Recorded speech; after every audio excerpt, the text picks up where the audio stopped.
Hello and welcome everyone to my very first video on YouTube.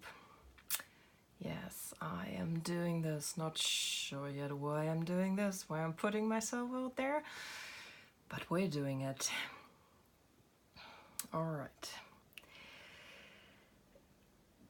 I have been part of the diamond painting community since last year in July, and maybe you already follow me on Instagram. My current handle is Heart of Eternity DP. I might change it depending on how much I'm going to get into YouTube. I'm not sure yet, but we'll see. I might have also commented on your videos or been in your lives and you've seen me under my real name for that, which is Heike. And in case you ever wondered how to pronounce that weird German name, it's Heike. But I don't have any issues if you call me Heike on anything. I'm used to that. A little disclaimer first, you might already have heard it. I have cats, and one is currently yodeling her heart out. So if you hear that, please don't worry, no one is killing the cat, hitting the cat, hurting the cat, or doing anything atrocious to her. She just likes to pretend that we do. She wants attention, and I'm going to give it to her after this video. Alright, so yeah, this is my shiny new channel. I called it Stone Cold Coffee Crafts because of this. Yeah, I'm learning this. So this is a beautiful cup of coffee I made about 3 hours ago and I'm still drinking it. And of course it's stone cold. Cheers. And that's Miss Nanny. So last week, Miss Crochet and Coffee put out a challenge to all the creators to do a 1-hour WIP Chat. And it might be a bit ambitious, but I thought that would be a good starting point for my channel instead of doing an unboxing. Mostly because it gives me a great opportunity to do a tag to maybe give you the chance to get to know me a little more. And I did bring a tag, I'm so prepared. And I thought, why not do a WIP Chat, work on this beautiful diamond painting and get some information out there. And yeah, maybe this won't be the one and only.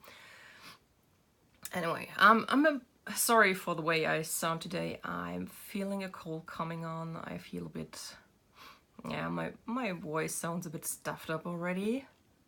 And this will be a joy to live through because my boyfriend just had the plague and whatever he had was very persistent and it sounded like it hurt. So I really don't want it. Anyway, you don't see much of the painting I'm working on right now, but if you are following me on Instagram, you have already seen the full painting.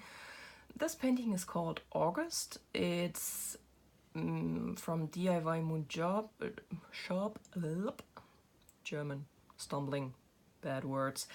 And it's a painting by the artist Anna Dittmann, who does an artist collaboration with DIYMoon Shop.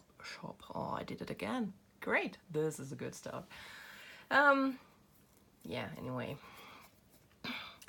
So this is the painting I've been working on for 3 days now. I am about a third done already.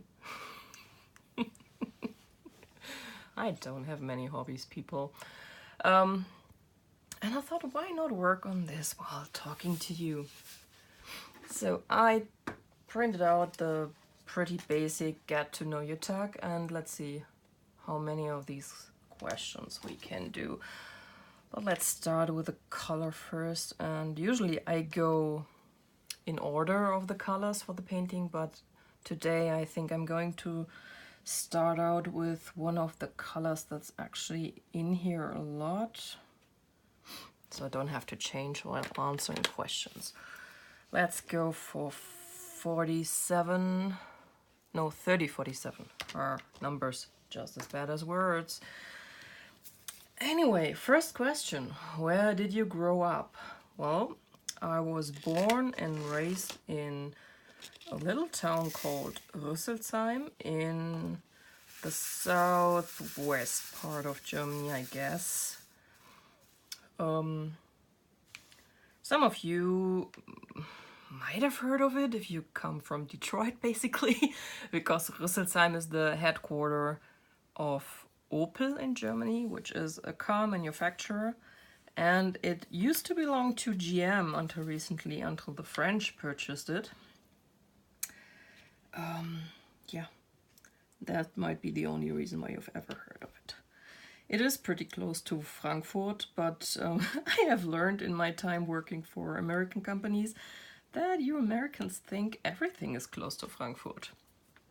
Newsflash, nope. Yeah, but that's where I grew up. It's not a very huge town, it's not a beautiful town, and I'm not sad to be gone. Where do you currently live? I live in an even smaller town, even further down southwest, which is called Gärtringen in the state of Baden-Württemberg. This is actually close to Stuttgart. Maybe all your military folks might be familiar with this region, at least if your family members are in the Marines, because this is part of the district of Böblingen, and you guys might know that Böblingen is actually the Marine headquarter in Europe. I think you have a big military hospital here as well. Not sure. It's of course all off limits for us normal German people, so not sure about that. But yeah, it's quite a beautiful little town. It's mostly we call it a sleeper town, but we don't mean it in the terrorist kind of way, so please don't mistake that. It's a town where people basically just live but don't work, and that means it's actually quite idyllic. So yeah, that's... Oh, and distance-wise, that's about 200 kilometers away from where I grew up. I have no idea what that is in miles. Who is your first best friend? Well, that's an interesting one. I guess my first best friend would be my neighbor, who I met when she was 2.5 and I was 3. She was called Nikki and she was Greek, which meant she had that very easy, beautiful first name, and her last name was a nightmare. No one could pronounce or let alone write correctly, which was always very funny in school because I had known her for so long I could, and I didn't understand why it was so hard for these people to actually say it right. So yeah, that was always very funny. We stayed friends all through kindergarten, and we went to elementary school together. Afterwards, we went to different schools, and this is basically when our friendship... It didn't die down exactly, but you know, if you go to different schools, even if it is in the same city, you get a new group of friends, and you might see each other once in a while, but it just tapers out. So we don't have any contact any longer today. I guess that's just the way of life, but she was the first. I would say my very best friend from my childhood, though, is my friend Silke, who I meet in 4th grade in elementary school. And even though she moved away 3 years later, we have stayed in contact. Not constantly, sometimes we managed to lose contact and didn't really talk to each other for, I think the longest was actually 4 or 5 years. And yay, Facebook, you were good for one thing at least. I found her again.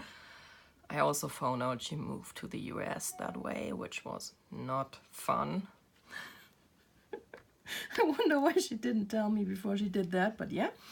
She is currently living in the US, in Massachusetts, if I'm not mistaken. That's where Boston is, right? Sorry, American geography, don't even know. I guess I'm allowed. You guys don't know where anything is in Europe either, right? Sorry for assuming that.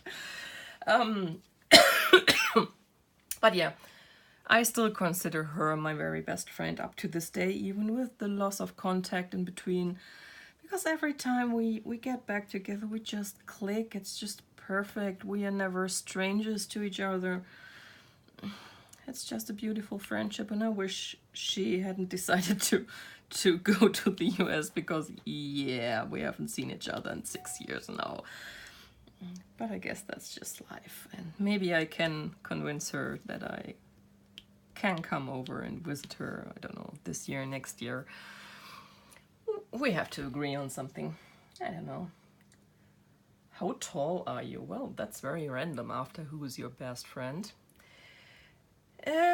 Over here we measure our height in centimeters, so I'm 160 centimeters tall. I happen to be a scrapbooker, so I do know what that is in foot and inches. It's 5 and 4, so yeah.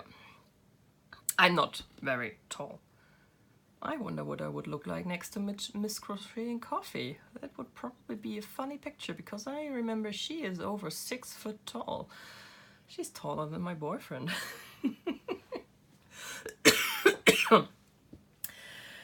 Next question. Dogs or cats?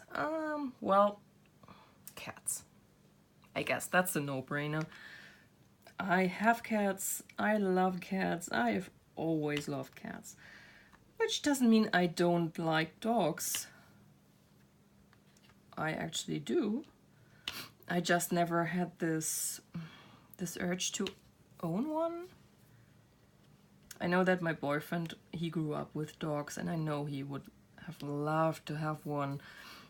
But honestly, we are not in a situation in our life where we can have one and give that dog enough time. We are both working full time, which means for me 40 hours a week, and for him even 45 hours a week. So nah, poor dog would be alone all day, and I guess I could get a dog sitter, but nah, cats are easier. I don't have to get up at 5 in the morning to walk them in the winter's night or during the rain. I think that's another plus. So yeah, cats it is. Funniest moment throughout high school. High school. What was funny about that? I can't come up with anything. I mean, I was not one of the people who really hated going to school. I actually loved it, and I know that the last week before we, well, not graduated, over here we do our written exams, and then we have, I think in my case it was nearly 2 months before the final oral exam. But after the written exam, they basically let you go. You don't have to come back to take lessons, except for the one subject you're going to take your oral exam in. So I was basically done with school in the 2nd week of April in that year. And I still remember that the week before that, each day I came in and thought, well, that's the last time you're going to have this type of Monday, this type of Tuesday. And I actually felt sad. Everyone was, yay, we are going to be done soon. I can't wait to get out of here. And I was all, meh, are you idiots? It's never going to be this easy again. There will be university, there will be work. You have to get up every morning. I mean, think about vacation time alone. I mean, that is a first world problem here now, because I know that you guys in the US don't have as much vacation as we do once you start working and don't go to school any longer. But here, if you accumulate all the school vacations over the year, you come out at 3 months where you don't have to go to school. Spread out over the whole year. Our summer vacation is just 6 weeks, but we have 2 weeks over Christmas and 2 weeks over Easter and stuff like that. And once you start working, that shrinks down to 24 to 30 days. That is a huge difference. But yeah, they were all, yay, we are done, no more school. And I was all, you guys are dumb idiots. Not that I didn't know that all the time. Yeah, anyway, so yeah, but that's not the answer to the question, because the question was, what was your funniest moment throughout high school? I can't remember. I can't remember, really. That is something which I regret a bit, and probably why I'm thinking to do scrapbooking, even of the boring everyday stuff. I forget a lot. I don't know why my brain is like that, but I have friends who can recall basically everything back to the time they were, I don't know, 5, 6, 7 years old. I don't. Maybe if I have pictures of some of the things, I can try and recall a bit of it, but I'm never sure if I actually remember or just think I remember. And let's use the multiplacer, dear. So yeah, I'm a bit sad about that. So I don't know what the funniest moment of my high school years were. Probably means there wasn't one, right? So, what year were you born? 1981. 1981. And fun fact, I'm a big movie nerd, and I looked up once what the biggest movie in my year of birth was, and believe it or not, I've never seen it because it was Indiana Jones. I shocked my boyfriend recently when I told him I've never seen the Indiana Jones films, well, except for, what was the last one, this atrocious one, Crystal Skull? Something like that. It was bad, it was really bad. I saw that one because the boyfriend wanted to see it. Yeah, never saw it. I'm going to see it soon because it's on my 100 top movie posters, and we actually do own the whole... Do we own the whole collection or just the original trilogy? Not sure. At least the trilogy. So I'm going to watch all of those when I fill out the square for the first one on that poster. Are you in? Have you gone to college? No. Short answer. Long answer, we don't exactly have something like college here. We go straight to university after school if we graduated from a school that qualifies for university, which I did,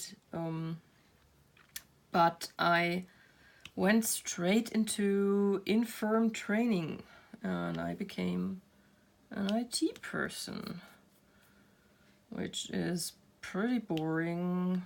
Pretty much not up my alley because I'm actually a crafty person. I like languages. I hated math in school. So why not do IT? It fits perfectly. Actually, when I had my interview for that, you had to submit your last, what do you call it? This grade card you get every year at school. You had to submit that, and the person doing my interview, she was a bit reluctant at first, and then she said, I have to ask you about this, your math grade. And it was a barely passing grade in that particular card I had to submit. And I had to explain why it was so bad, which was interesting. They still hired me, so I guess I was convincing. But I have been told I have a thing with words, so I probably could sell a fridge to an Eskimo. Sorry, like I said, I'm feeling a bit... So yeah, I never went to university. I wanted to really badly. I wanted to study Japanese and Japanese culture and everything that's included in that. But my parents were really concerned about the fact that I wanted to go to school for at least another 5 years. It probably would have been longer. They wanted to see me set and settled to, yeah, basically to live my own life, to not need any support from them. And I guess that's the biggest concern all parents have. And I guess it's a bit strange for the American people listening to that, because as far as I understand, for you, it's the biggest achievement and the biggest goal for the parents to get their kids into college.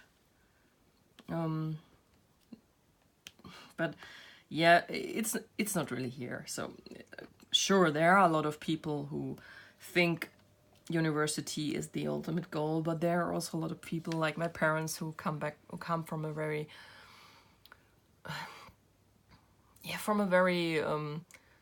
poor and very down-to-earth background and didn't have a whole lot of education themselves, and they still believe the most important thing is that you learn a trade, that you can earn a decent salary, that you can basically pay your own bills. And going to university, yes, that's nice, but that's not absolutely what you need. So yeah, that's two worlds colliding here.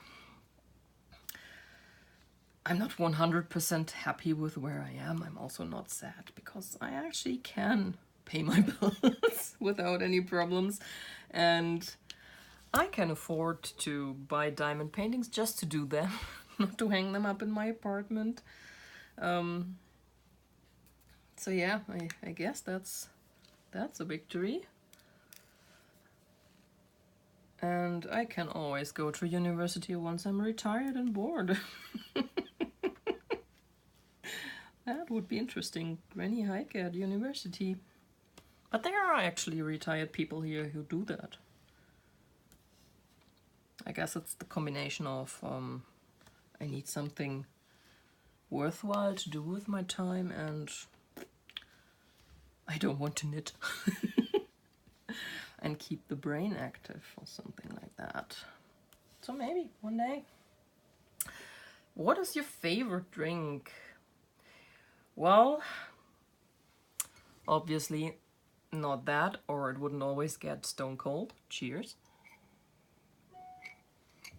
I guess what I drink the most throughout the day would be this. It's basically non-sugar soda. I know I should be drinking water, and I would if I could, but every time I switch over to water, I really have to force myself to drink. I need something with a little bit of taste, and yeah, this is basically the only thing I can drink that's sugar-free and doesn't taste like crap. I really don't like artificial sweeteners, but this works. It's this, what did you call it in the live recently? Black orange? It's basically Coke mixed with orange lemonade, like Fanta. Fondest memory of one meeting I had with friends from a message board I was part of. It was for Lush, and the Lush management from the UK came over and stayed with a friend of mine who back at the time worked for Lush. And they went to a restaurant with us, and someone ordered a bottle of Coke and a bottle of Fanta and poured the two together in a glass. And they had never seen that before. And the look on their faces, it was so hilarious. And they didn't believe us that this is actually something that is very popular here. Because it is. It tastes really good in my opinion. And you can actually buy this in bottles from the Coca-Cola company here. So they tried it. They were thoroughly disgusted by it. And I think they never tried it again. But our parting gift to them was one of these pre-filled bottles. They didn't believe existed. Don't know what they did with that. Probably tossed it. So yeah, that would be my very long answer to the question what my favorite drink is. What is your spirit animal and why? What the heck?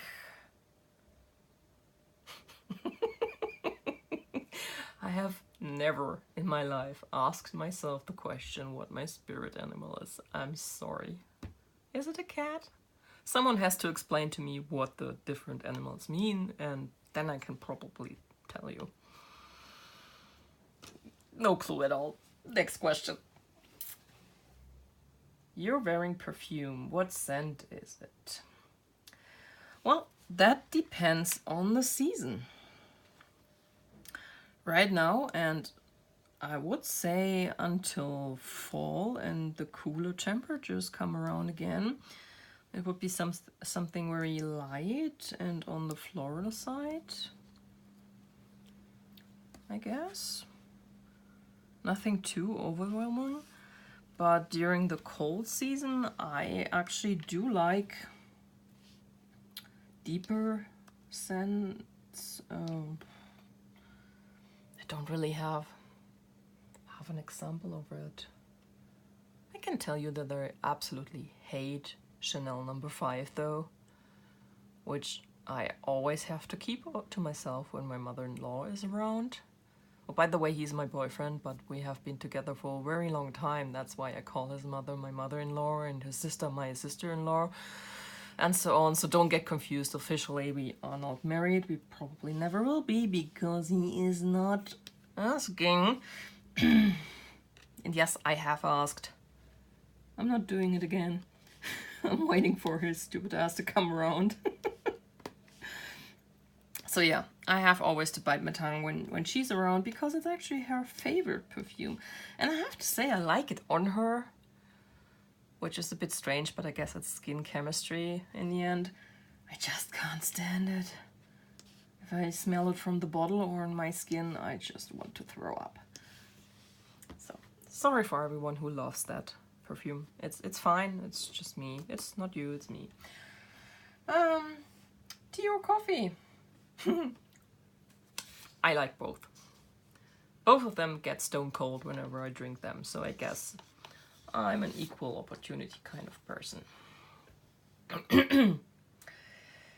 Oh, what are your life goals? Oh boy. I'm not ambitious, so I don't have a 3, 5, 10-year plan. But I guess the one thing, or maybe 3 things I would like to achieve, and for some of them I have to probably hurry up. I would like to own my own home because I've rented my whole life. I would really like to get married, but like I said, that's not up to me at this point. And I would like to have a kid. Now, you probably did the math. I'm turning 38 this year, so I don't know if this is actually still going to happen. I know I still have time, but yeah, I don't know. We're trying. I guess we're not trying too hard, so we're not stressing ourselves. If it happens, I'm going to be very happy. If not, I'm going to be fine. Probably not going to get depressed over it, but it would be nice. It would be really nice. What sports do you play or have you played? As a kid, I tried a few things. I did gymnastics. I was part of a swimming team. I did... what else did I do? Can't actually remember. I tried a few things, but I was never good at any kind of sport. And the one thing with these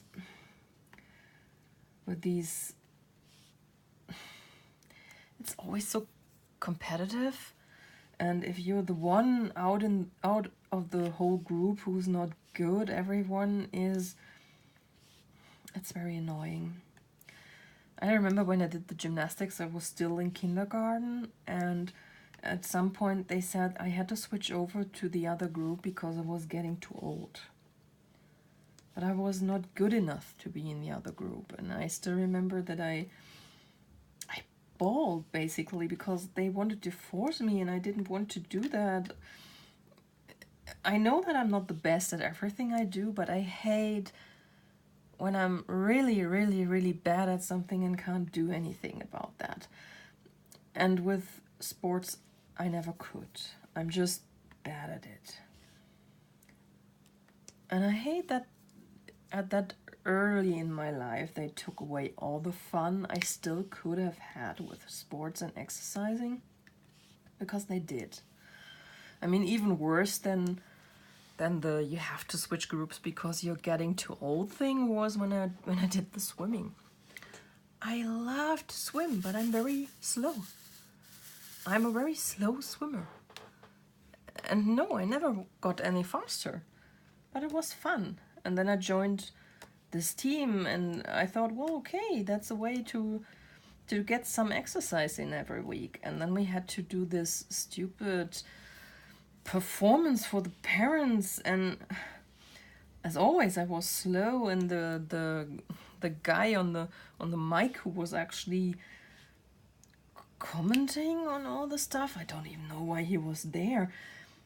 That asshole, sorry, pardon my French, but he said, all right, and let's applaud for, I don't even know if he said my name at this point, but I was obviously the slowest one of them all, and he basically asked them to cheer me on so that I would reach the finish line. And that was so freaking embarrassing. I quit the team afterwards, not surprisingly. There was one thing I was very good at sports-wise, and that was horseback riding. But I only discovered that after I tried all the other stuff and quit on all the other stuff. And horseback riding is a very expensive hobby. And I guess at that point, also a hobby where you have to get some equipment, which costs money. And I guess my parents had decided at that point she's not going to stick with it anyway, and because of that reason I never truly started it. Excuse me. I went on a couple of riding vacations, which is something very popular here in Germany, or it used to be, I don't know if it still is. You would go to, basically what's the equivalent to a ranch, spend a week or two there without your parents. You would go riding every day, you would get lessons. Yeah, that was my first vacation with my best friend Silke, actually, away from home. And that was also my first time really riding, like not on a carnival. So during that vacation, the instructor basically said that I had a real natural talent, and I should keep doing it, and I was all for it. And I think she actually talked to my parents, but nothing ever came out of it, so a bit sad about it. Maybe that would have been my sport, who knows. But yeah, well, it's probably not too late. I could start again now. If I really have any talent, I probably could still do it. Oh boy. I have a feeling this is going to stretch out over multiple WIP chats, because we are only at question 15 of a 40-something and already half an hour in. I talk too much. Something you probably already knew, I don't know, because my Facebook posts and my Instagram posts are also very chatty. And yes, I have understood the concept of Instagram. I just think you can use words as well as pictures. Have any books you read changed your life? Brr. I don't know. Changed my life in what way? I mean, I've in the rise of the internet, I have discovered that you can actually find people online that love the same things you do. And I guess the book series that really brought that home to me was Harry Potter. Because I read that in 2002, before the second movie came out.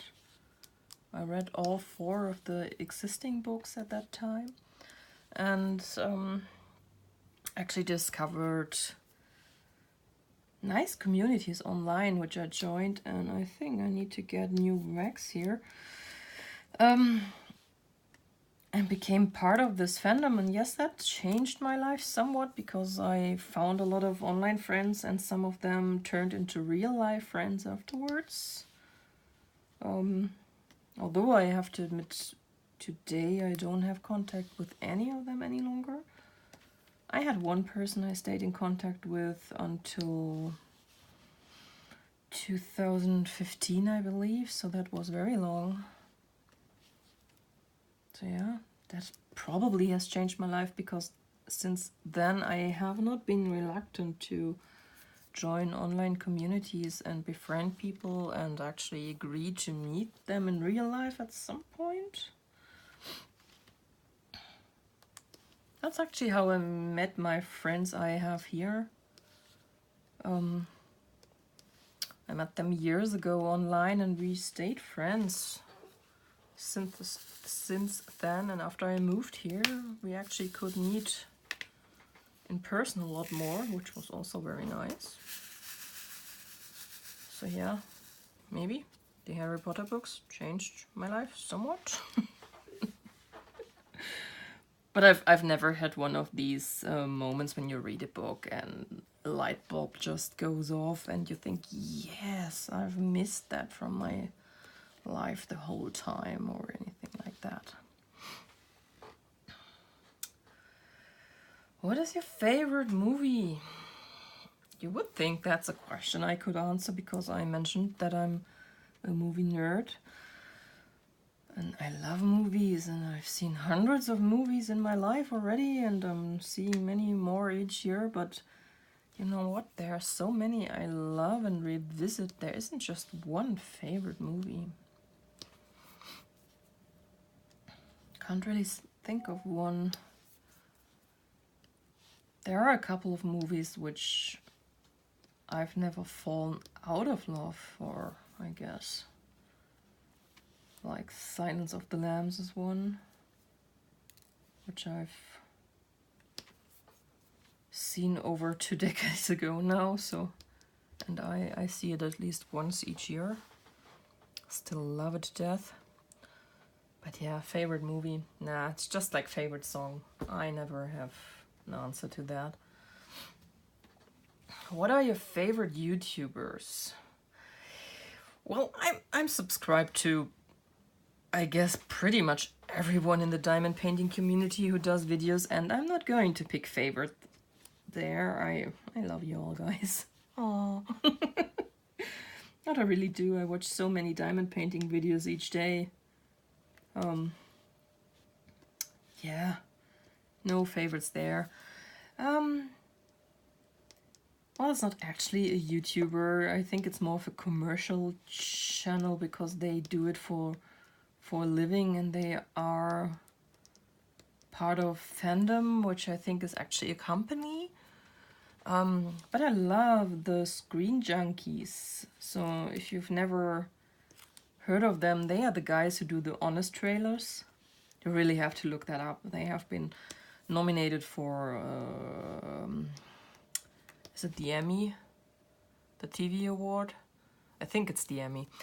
There are also Emmys for internet categories, and they have been nominated, I think, 3 years in a row now for Honest trailers. They really need to get it, though, because they are hilarious.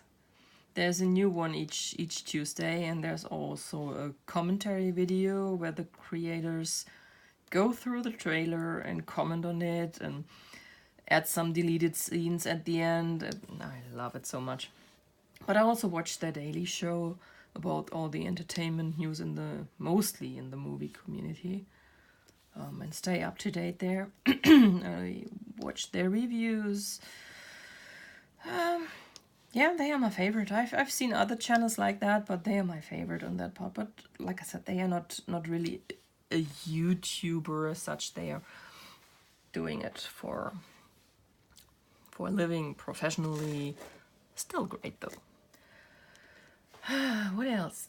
Oh yeah, one YouTuber I really enjoy, and I've become a patron for him in January, is Council of Geeks. he also does a lot of movie and TV related videos. His main focus is actually on Doctor Who, which is a bit strange because I've never seen a minute of Doctor Who in my life, and I don't intend to do it because it really doesn't interest me. And there's too much out there I would have to watch through, and I just don't have the time, especially not when I'm not particularly interested. So I skipped those videos, but he does other stuff as well, which I really love. And then he has a segment each month about the LGBTQ plus community. He is part of that, identifying it as genderfluid. And I just love when he talks about the topics he picks for this, because you just feel how passionate he is about it, and how close it hits to home for him when something actually goes right. Just yesterday meaning Sunday, he recorded a review video for a Patreon request he did. He watched a show I've never heard of called The Accused, and there was an episode about a transvestite or cross-dresser, depending where you are, and he actually started crying at some point, because before he knew that he's gender fluid, he thought he was a cross-dresser, and he was just overwhelmed by the fact that they did it right. They got it right. They didn't do sometimes they just overdo it, and even me as a cisgender female, I think, oh boy. And if you want to know how it feels to someone who's actually part of the community to be treated like that by media, watch his channel. It's sometimes heartbreaking. But yeah, I love his energy. He is a certain type of person I really connect to. And Yankee is why, if you're wondering why I'm so invested in this topic, not being part of the community myself, it's because a lot of my friends are. My best friend is, and some of my, what do you call it? Not my very close friends, but also not really outer circle, something in between. They are part of the community, and I just like to be informed about this, because it touches their life, and in my opinion it touches mine as well by default. So yeah, he's a channel I would highly recommend. He also has a podcast with his girlfriend, and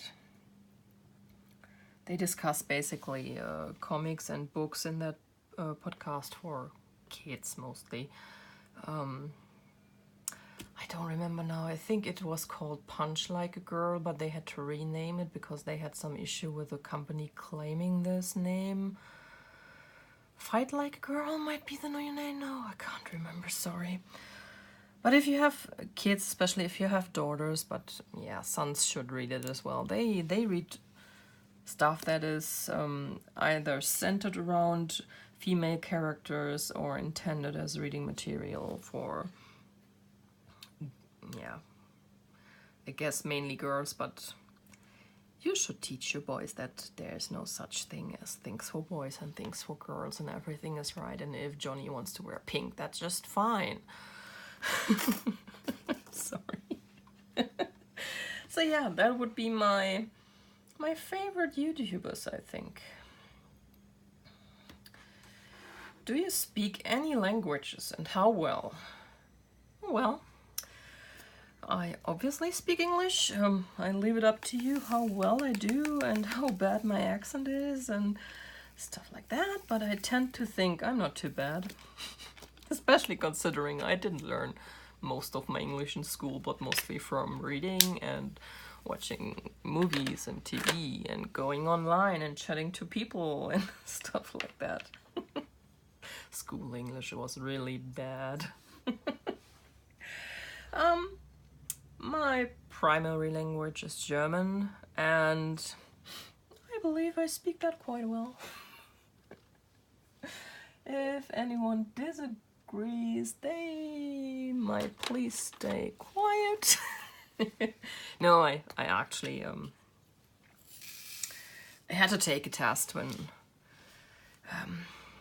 when I switched employers 2.5 years ago. My employer at that time basically sold the whole branch of the company to a different one, and we all got moved into this new company, and they did an assessment with us to test our skills.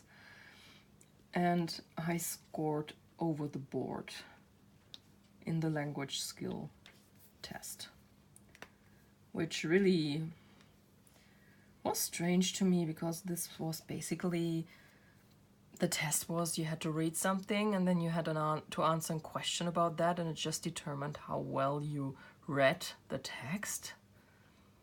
That was really embarrassing in my mind, but yeah, okay, if you say so. So according to that test, I have exceptional language skills. Yay me!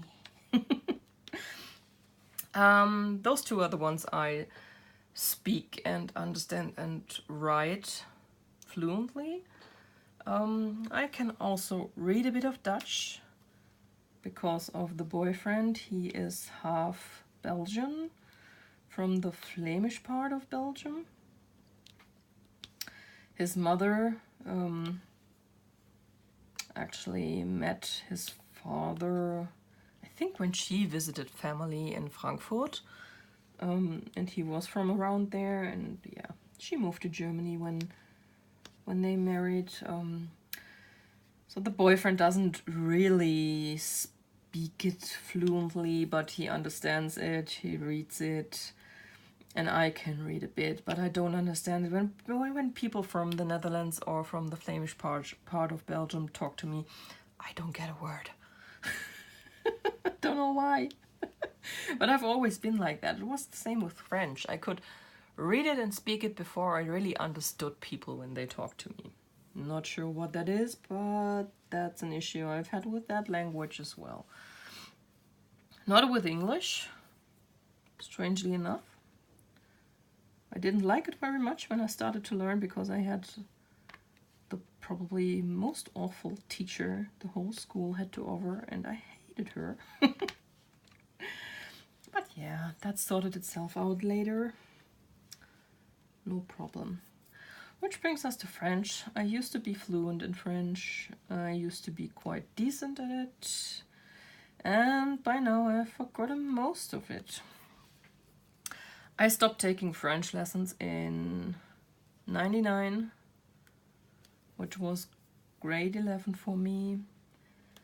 I only ever used it once because we did our graduation trip in school to Paris, and I tried speaking French then, because most of the people I went there with came from the Latin class, so they didn't speak French at all.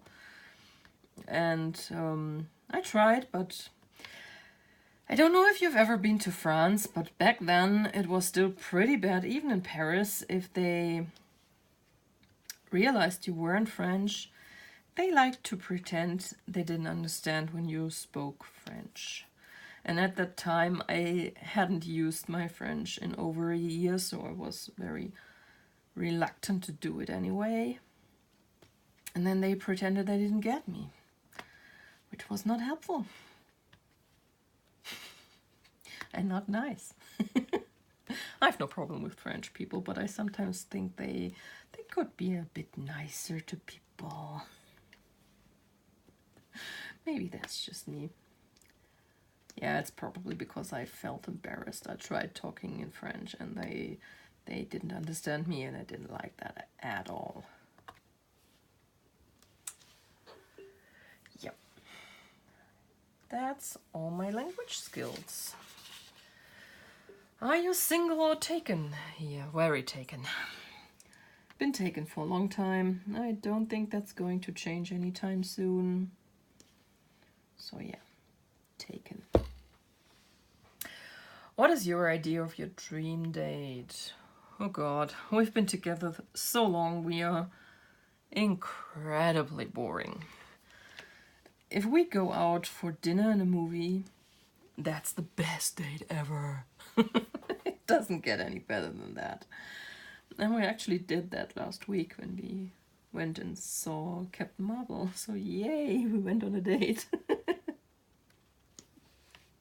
With a sniveling, coughing man. Yeah, poor guy has been sick for 2 weeks. I didn't envy him. I hope he didn't give it to me. How long was your longest relationship? Well, that would be the one I'm in right now.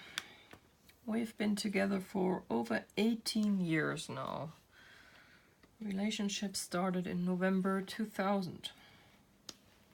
So yeah, quite a bit of time. How would you describe your fashion sense? Non-existent. I'm not very interested in all this fashion stuff. I don't spend a lot of money on clothes. I like to be dressed as comfortable and casually as possible. So I guess it would be business casual when I'm working and super, super casual when I'm at home. It sometimes might mean pajamas while I'm working from home.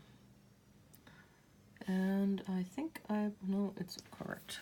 Sorry, not concentrating. What is your go-to hairstyle? Well, my hair is long, my hair is blonde, and I either wear it open and down like right now, although it's annoying me. I might put it up any second now. Or I do it up in a ponytail or a bun. I don't spend much time on my hair either. How many siblings do you have? One older brother. And in my case, my brother from another mother is not a joke. We actually have different mothers. Which is also the reason why he is 11 years older than me. What is your go-to fast food order? Believe it or not, we haven't been to a real fast food restaurant like a McDonald's in nearly 4 years. Well, I at least haven't been. I don't know what the man does when he's not home. But yeah, we have been the last time, I think, in May 15. So I don't really have a standard order for that any longer. I don't say no to a good burger and fries though. I just prefer to get it at a real good burger restaurant instead of a fast food joint. Do you use PC or Mac? I'm extra. I use both. I've been using Apple products for the last 15 years. Started out with iPod and I moved over to an iPhone over a year ago, finally. And last year in September, I also bought a Mac.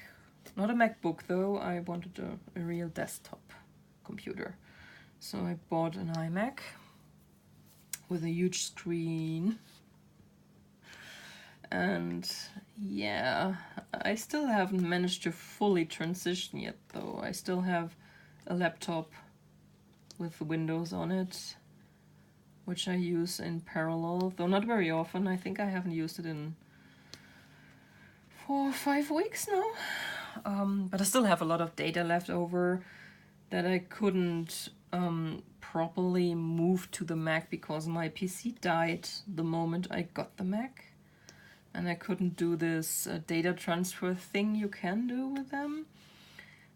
Yeah, So I can't just plug my external drive into the Mac and expect it to work with a window converted piece with the window converted data on it. No, words are hard. Well, I've been talking for 55 minutes, so yeah, probably not uncommon to stumble over your words. I'm quite proud it's just starting now. I thought it would be much worse. So yeah, I plan to buy an iPad next. Wonder, wonder. Your most memorable vacation memory. Oh God, that's another one of these memory things where I have to repeat that I'm very bad at remembering things. Well, we pretty much stopped going on family vacations around the time I was 13. And after that, vacations were stay-at-home vacations. But I still remember something from my very first vacation with my parents, which was when I was about 6. And I guess the fact that I still remember it means it was very memorable. It's also very unspectacular, I guess, unless you were a little kid. We used to stay in vacation apartments instead of hotels. My parents never liked staying in hotels. And we stayed in that apartment where the owners actually lived on the same property.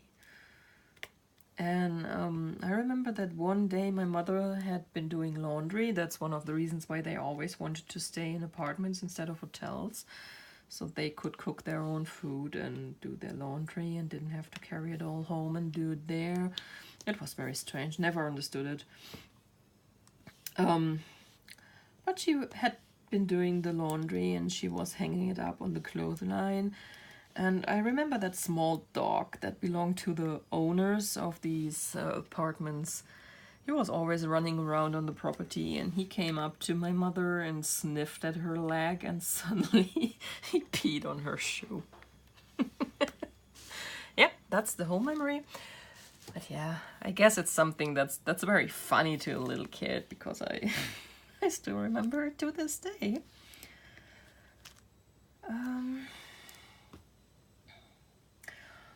What are your morning and evening routines? Well, that basically depends on what kind of day it is. If it's a home office day, there are 2 scenarios. I might get up 5 minutes before I have to start work. I will do the zombie shuffle to the bathroom. I will brush my teeth. And I will do another zombie shuffle to my desk and start my day working in pajamas. I will have a snack sometime mid-morning, something small, because I'm not much of a breakfast person, but I usually get hungry before lunchtime then. And I will shower and have something proper to eat during lunch break. Scenario 2 is I get up half an hour before, phantom drill. Half an hour before I have to start working, I take a proper shower, I dress like an adult and start working like that. The rest stays the same. I don't have breakfast. I'll wait until I get hungry and have a small snack. If it's an office day, I have to get up 90 minutes before work starts. I take a shower. I force myself to eat breakfast. I dress like a decent person. I actually dry my hair instead of letting it air dry. And if I'm feeling very fancy, I might actually put some very light makeup on, which means basically mascara. You guessed it, I'm not much of a makeup person either.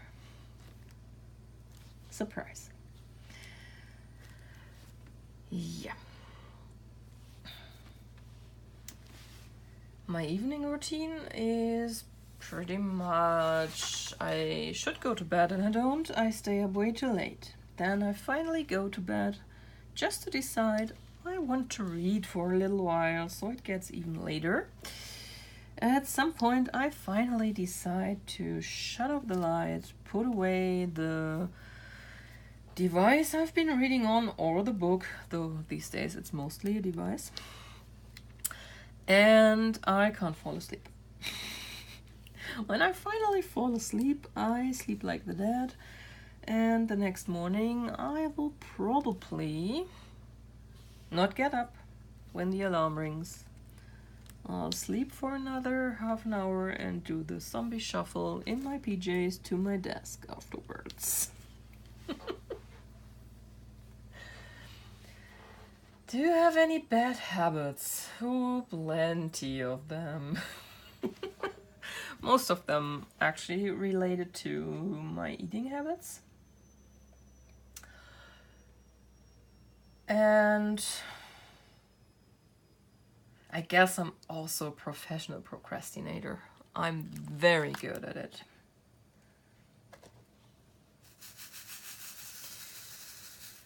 Tell us something about you that we wouldn't know. Well, considering this is my very first video and I don't usually air all my dirty laundry in chat when I'm watching a live stream, that probably qualifies for pretty much everything about me. But let's see.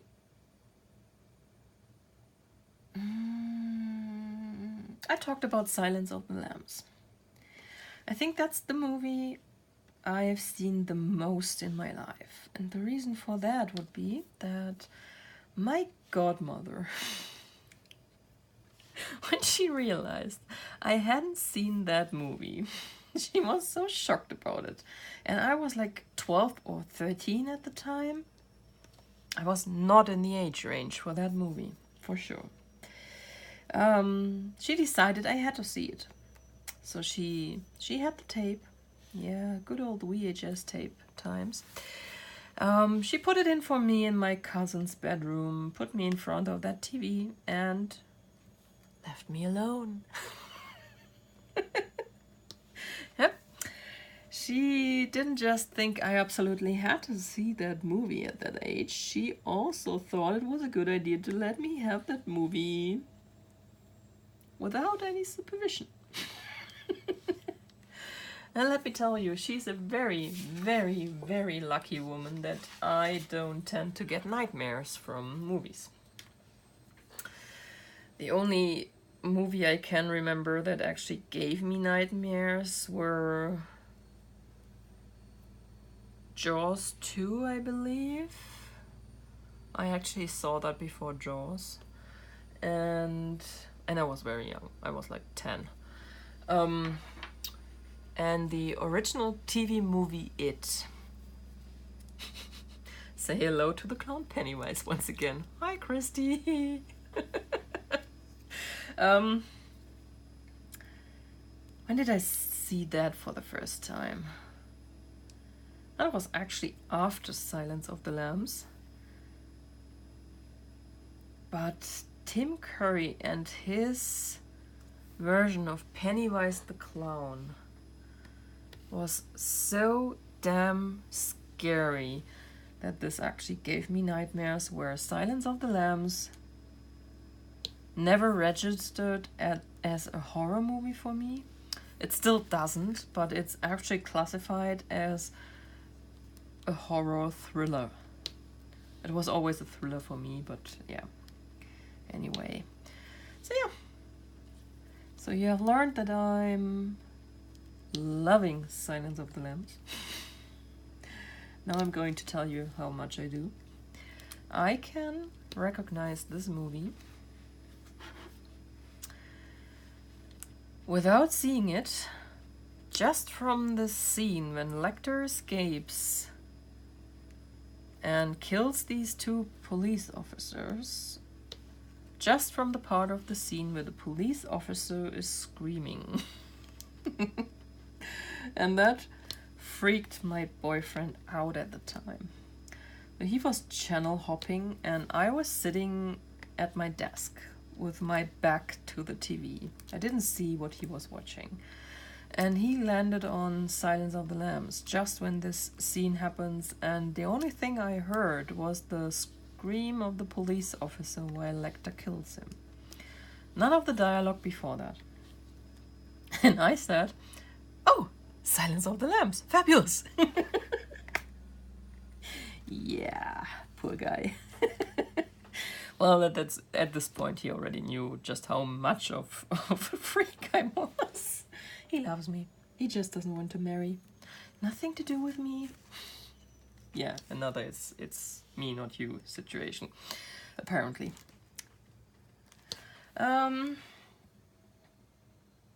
Yeah, so I'm weird. What is your favorite Netflix show? Okay. We have Netflix. We have Amazon Prime. We also have a third service that came with our internet subscription, which we don't use at all and which doesn't exist outside of Germany, so you won't be interested in that. I actually don't watch shows on those services.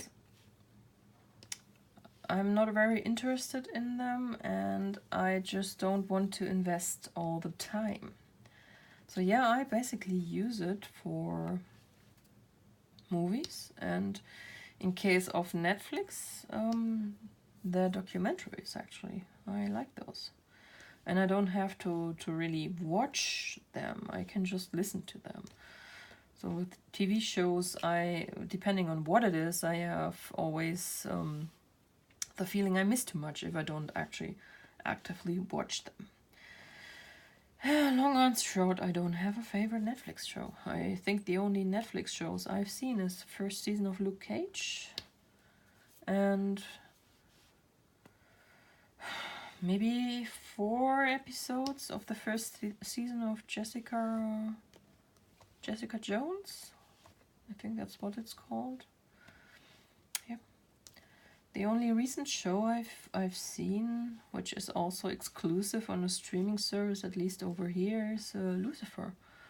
I watched the first 2 seasons of Lucifer while working on that custom diamond painting from Ever Moment of my grandfather I gave to my mother for Christmas. But that's also a police procedural, so I've seen so many of them, I don't think I actually have to watch them. It's enough if I listen to them. Haven't seen the 3rd season though, and yeah, no idea. Show us your songs tab on Spotify. Sorry, can't. Don't have Spotify. What is the craziest thing you have done? I'm super boring. I don't think I've done anything that would qualify as truly crazy. I guess you could say the craziest thing I've ever done. When I graduated, well, when we did these, I told you about the written exams and that we did those in April and the oral wasn't until mid-June. We actually got the results for the written exams sometime in late May. And for a lot of us, that was already the determining factor if we had passed or not. So we celebrated at that day. And I went out with a couple of friends and with a boyfriend, and I guess I would say the stupidest thing I ever did was we drank beer. Not too much, we weren't blind drunk, but we were drunk. And I was drunk enough that I didn't care that my friend who drove us was drunk as well. And the craziest thing was that I actually got into that car. Because I'm very strict about the if you are the driver, you don't drink at all rule. If I'm the driver, I don't drink a single drop of alcohol. and that's just how I roll. Not on that day though. So I guess that was the craziest I ever did in my book.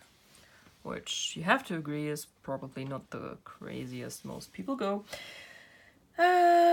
Describe your first crush. Alright. Crushing. Crushing is something I never did.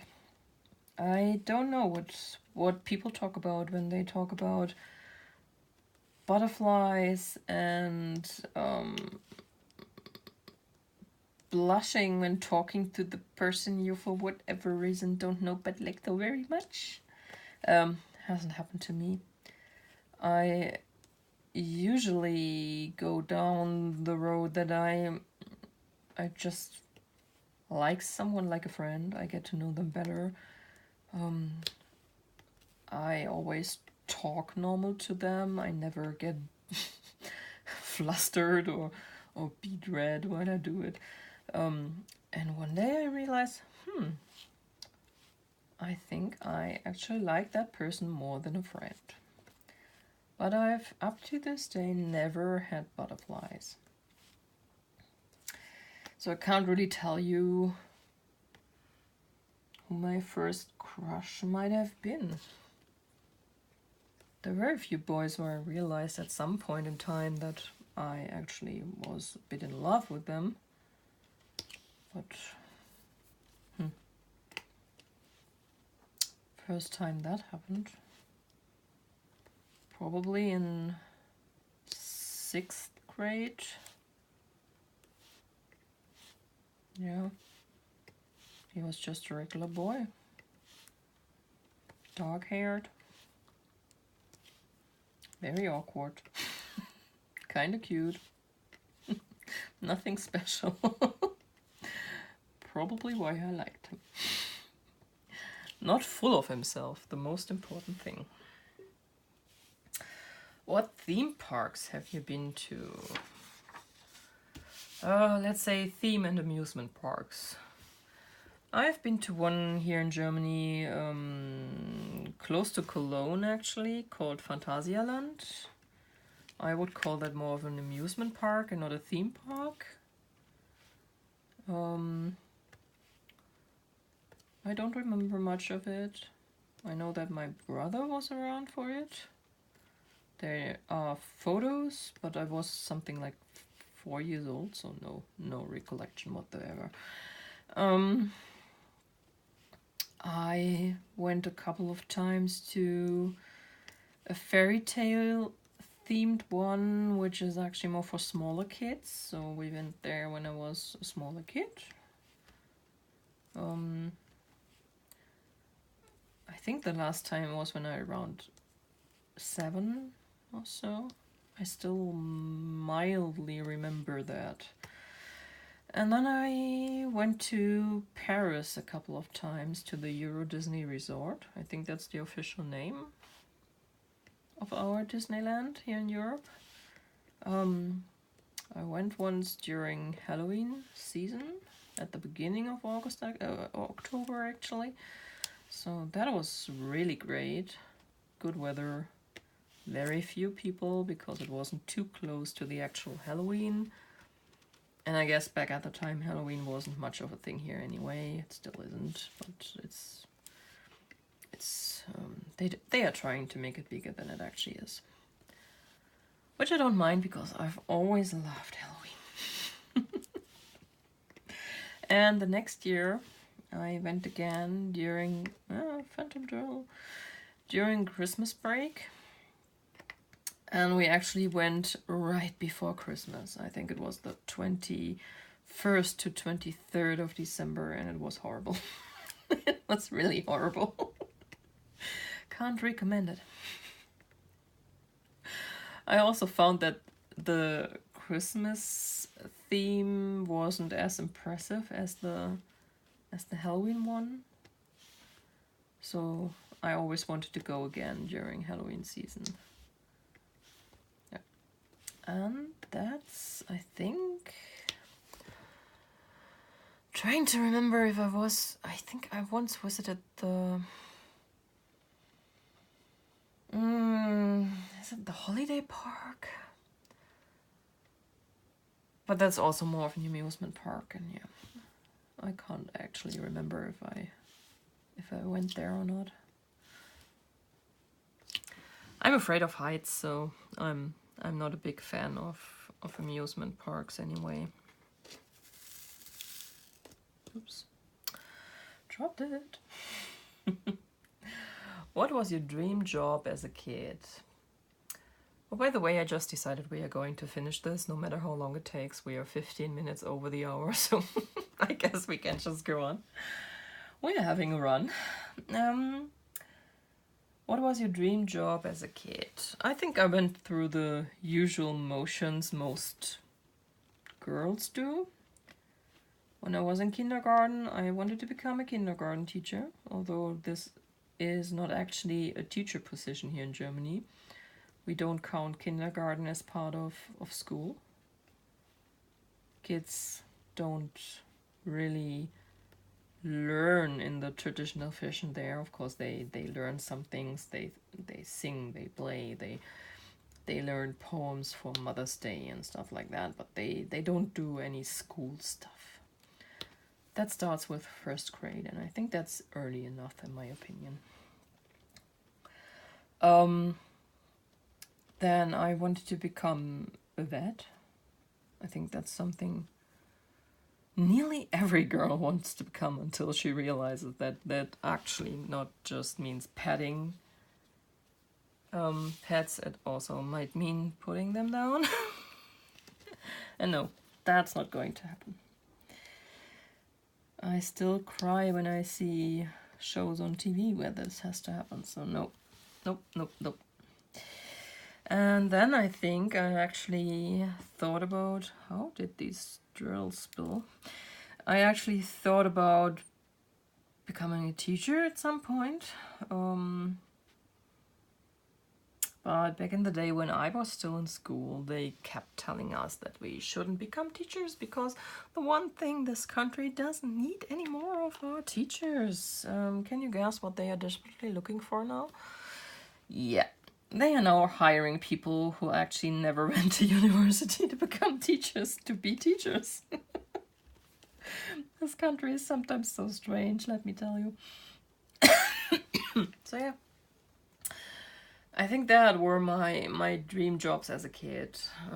Like I said, when I wasn't that much of a kid any longer, 18, I wanted to study Japanese, but decided against it in the end. Do we have any more upper L's? What is your coffee order? Oh, that's easy. Latte macchiato. Oh yeah, there is. Talking about latte macchiato, an uppercase L. I like some coffee in my milk, but basically I drink warm milk. Or stone cold one. Cheers.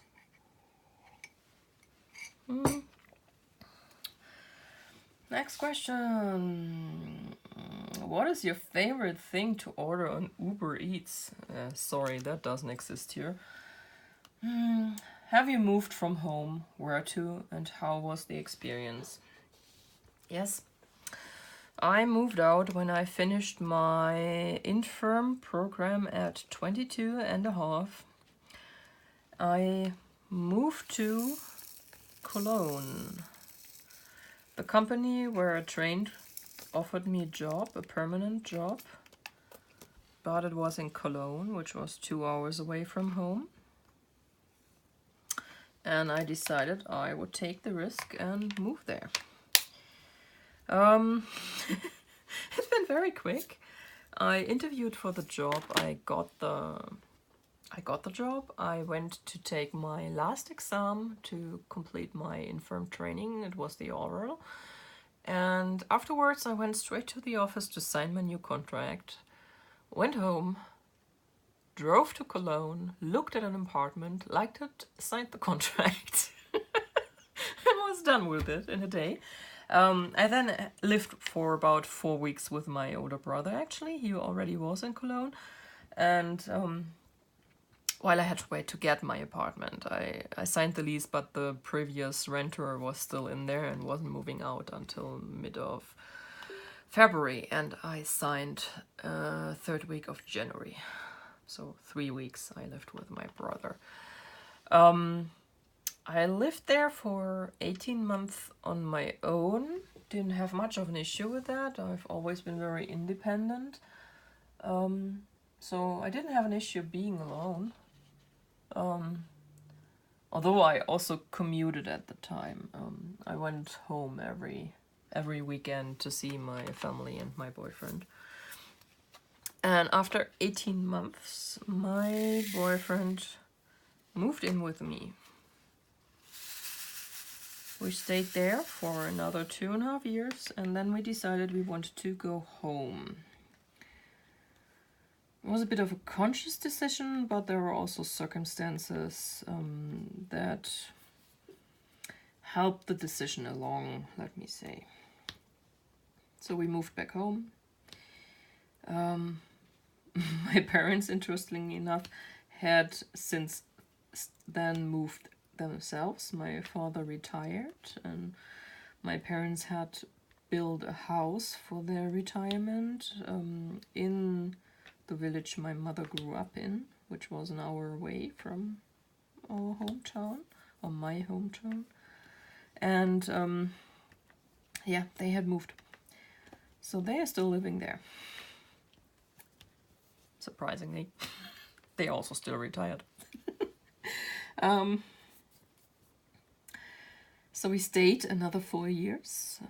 I don't know why, but we were very good staying 4 years in the same place. And then we moved down here, and now we've broken the 4-year curse. We've been here for over 7 years now. I actually like it here. The only thing I don't like so much is the fact that I'm now 3 hours away from my parents and my grandmother. Yeah, I guess 3 hours doesn't sound a lot, especially for you guys in the US, but Germany isn't that big of a country, so 3 hours is quite a bit. And it is especially long if you have to drive it for an emergency or just period, because this is a very high traffic region, and sometimes, like when I picked up my car from the dealership where I got it, close to my parents, when you actually need over 4 hours to get there because of all the traffic. That's not fun. It's really not fun. If anyone ever tells you that there is no tempo limit in Germany, don't believe them. There is. There are actually tempo limits, and then there's the fact that the traffic is so dense. You can't get anywhere quick anyway. But if they tell you that the Germans are very aggressive drivers, yes, believe them. Next question. Have you ever failed at anything, and what did you learn? Well, of course I have. Who hasn't failed at anything? Basically, I'm this strange mixture of I don't have an issue with admitting when I made a mistake or failed at something, but I hate failing at something. So I always over-prepare, I always obsess about things I want to do, even the smallest stuff, and it doesn't always work out. Shocker. I'm not a huge risk taker, so I have never failed at a lot of things. I guess what I learned is you can plan as much as you want to. In the end, you can still fail. Sometimes you will fail. And I guess if you don't kill anyone while you do so, it's alright. Don't worry too much about it.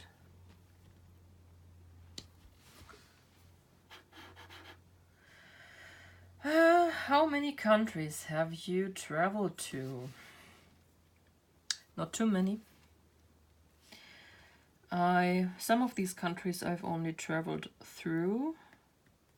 to get to another point. But I have been to Austria, Denmark, the Netherlands, Belgium, France, England, Italy. And I have spent one vacation on a little island called Gran Canaria, which belongs to, oh dear, geography, I think Spain. But it's not actually Spain, so I'm not going to say I have been to Spain. I have been to Spanish Island.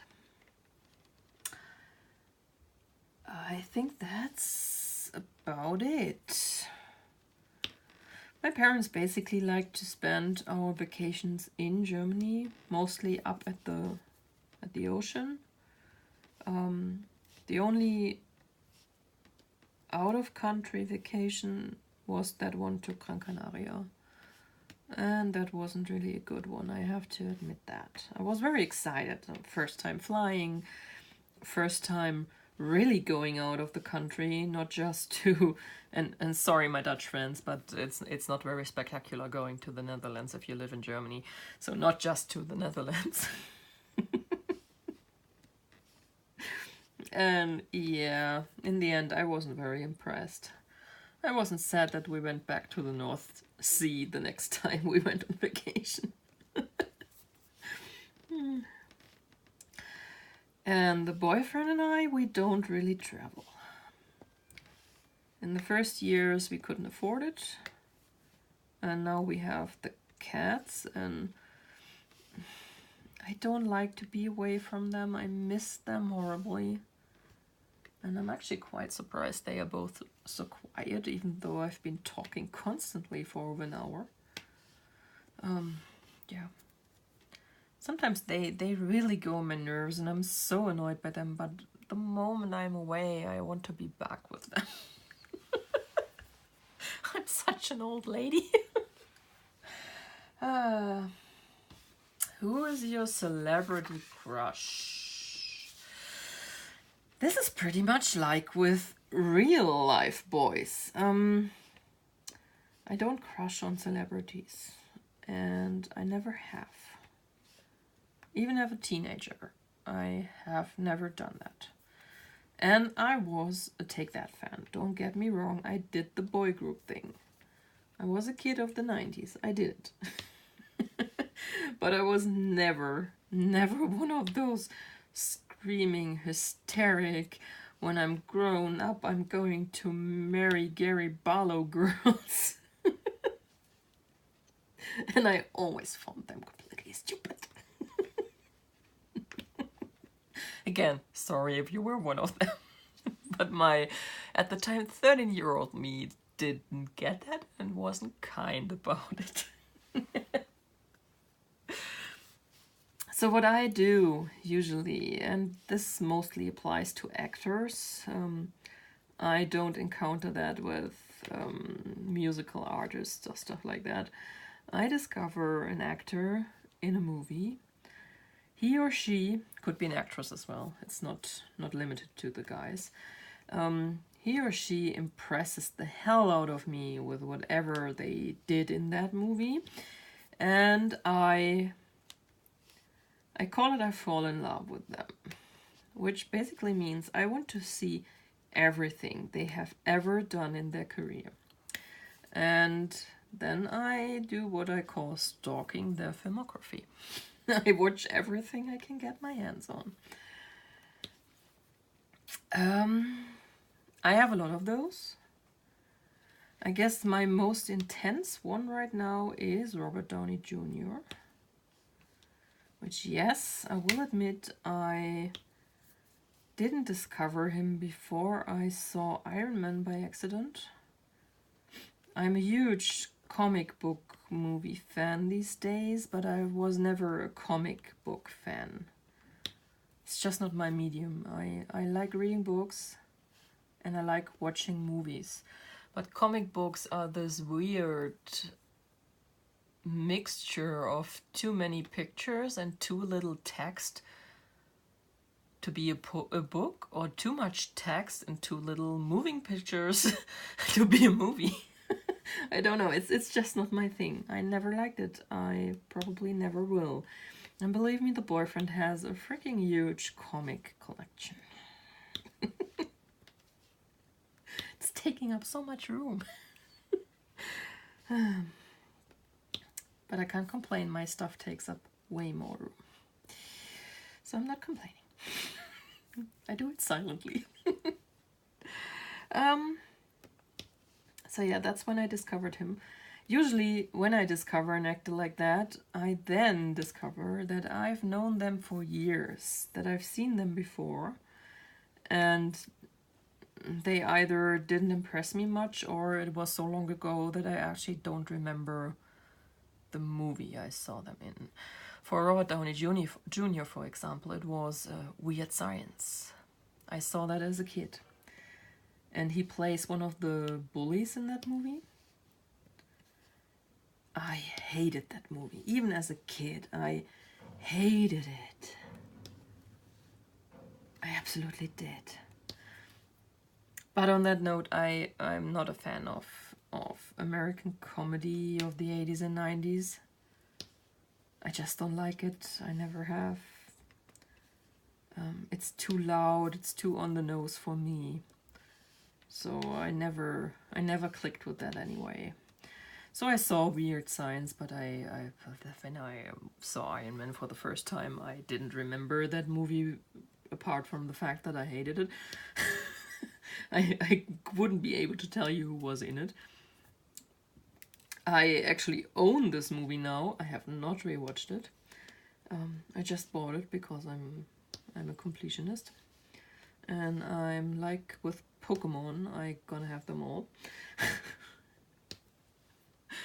But I wouldn't be able to tell you who's in it.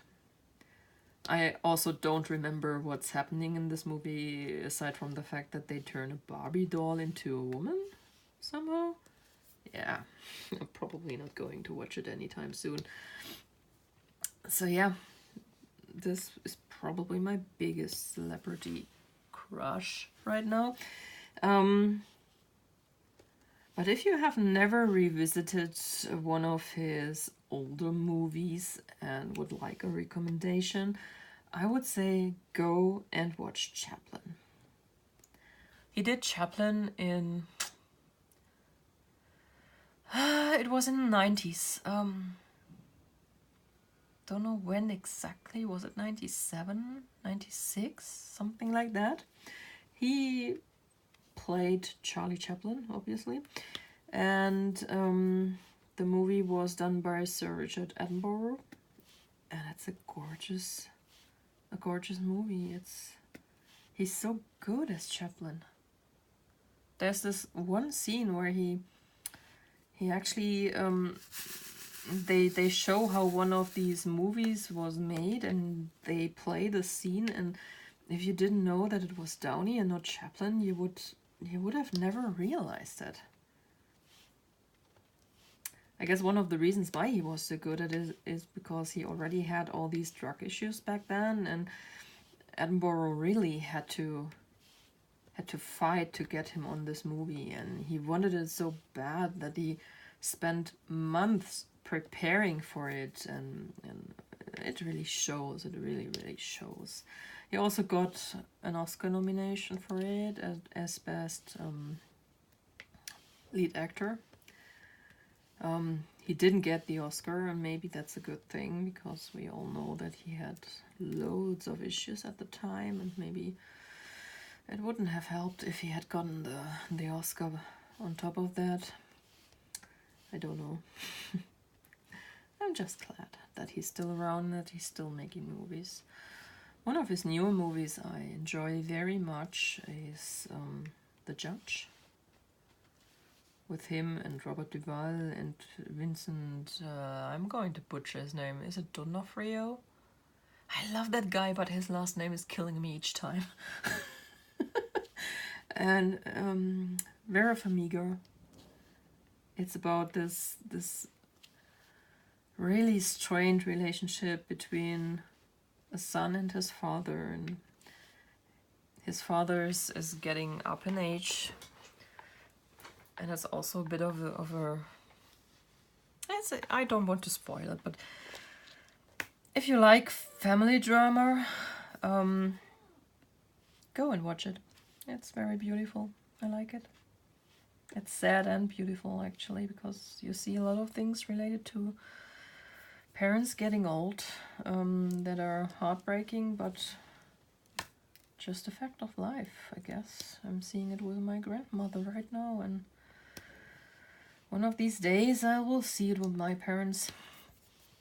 So yeah, my 2 recommendations on my biggest celebrity crush I have at the moment. Moving on to the next question. Oh, we are never going to finish. What do you do in your... Oh no, what are your pet peeves? Oh, what are my pet peeves?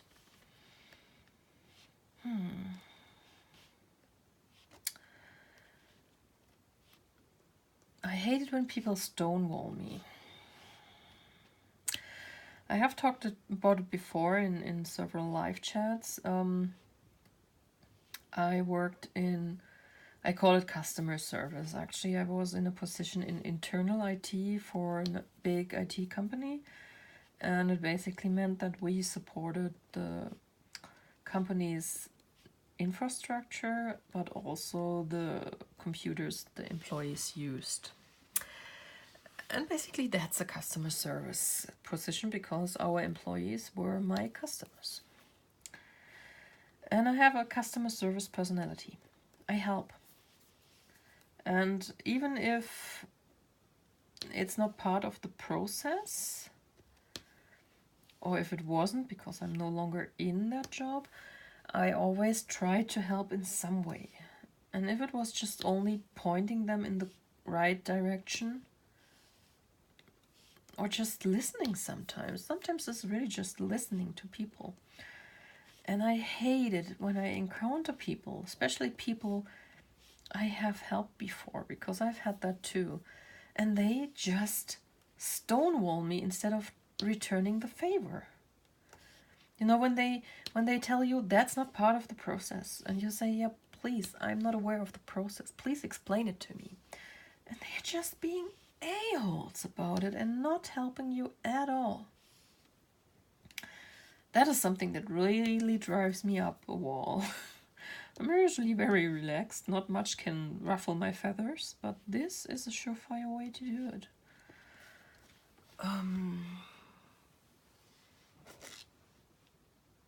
I hate it when people are unfair to other people just because they can. Also mainly on the job, I guess. And what else?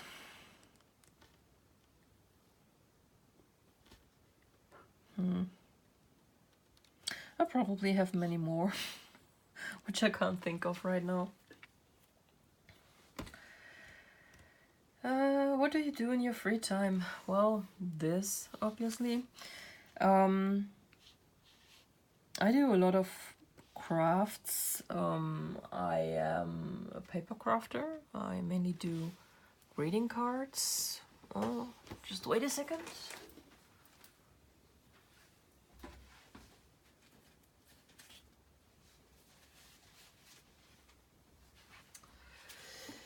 I do cards. I'm a stamper, so something like that, for example, is a very simple one. This.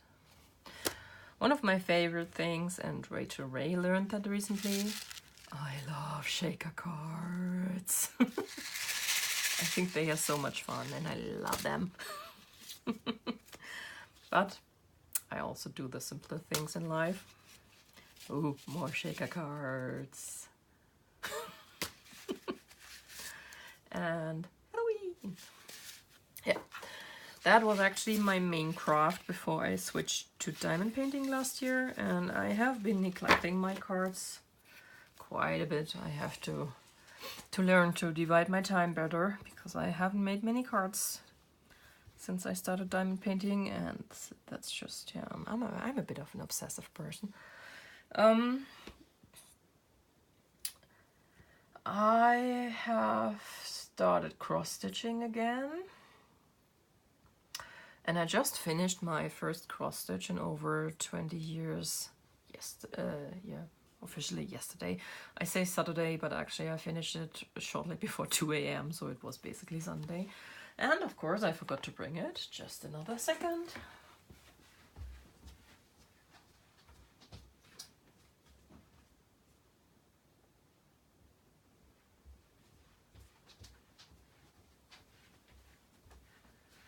I will learn how to pause stuff and start again at some point, but right now you have to listen to silence for a few seconds.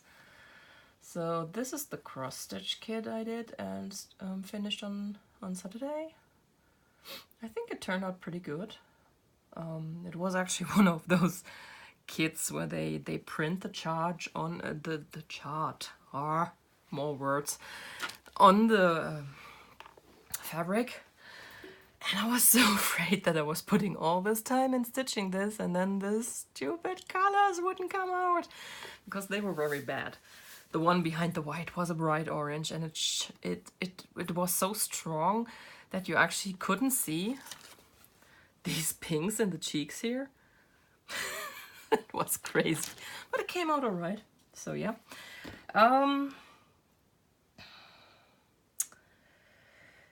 I will soon start a beaded cross stitch. I've purchased this a couple of months ago. I also did an unboxing on Instagram. And I used to write a lot. These days, it's mostly what I call a binge hobby, which happens during a certain time of the day.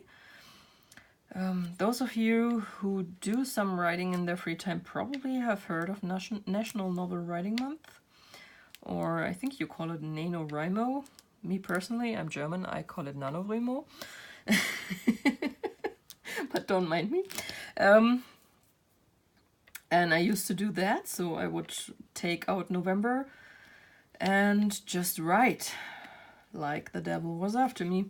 I didn't do that last year though, because the DPAL was running during October, November, December, and all I did was diamond paint. Yeah, I think those are basically my other hobbies. You could count movies to it, but yeah, I don't know. It's not something which with a lot of activity from my side, really. But it's something I do in my free time, so I guess it counts. Do you have any weird quirks? Quirk. Sorry, that was strange. I guess that was one? I don't know. I think that's a question you have to ask my boyfriend. I really don't know. Do you know your personality type? What is it? I did a test once. I'm not sure if this is the one this is referring to, but it gives you a personality type and it tells you not just the traits and marks of this personality, it also tells you how much of a percentage of the population belongs to that. I don't know if that's the one they are talking about, but I did that and I can't remember what the personality was called on top of my head. I just remember that the things they said about the personality type hit spot on, and they also said it was a very rare one, below 1%. So I guess I'm a bit of a rare animal. I don't know. Whatever. What is your favorite color? That would be purple. I love purple. Always have.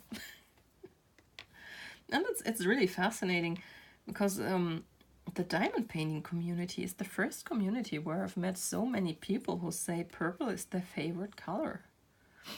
It's not a very well-loved color in the papercraft community for whatever reason. I don't know why. But it's always been mine. And yeah, I guess I fit right in. Have you been to any concerts or festivals? Which were the most memorable? I have. I attended 3 festivals. One which is called Mera Luna happens on the, I think, 2nd weekend of August each year. It's a gothic and metal festival, but it's more of a melodic, symphonic, folk, and maybe a bit power metal. So it's not the very loud, the very harsh types of metal music you'll find there. And the gothic part is the one I stay away from, because that's usually this it goes more into wave and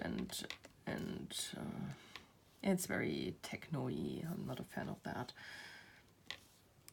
And I've been to that one twice, in 2003 and 2005. Most memorable thing about that, 2003 was the hottest summer in history of weather records in Germany. Still is to this day. It was so freaking hot. We basically boiled alive. Because for these festivals, I don't know if it's the same for you in the US, but I guess so.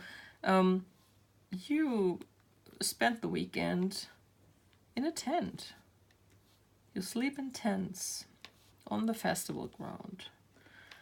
And tents during a 40-degree heat wave, which is 100 something in Fahrenheit.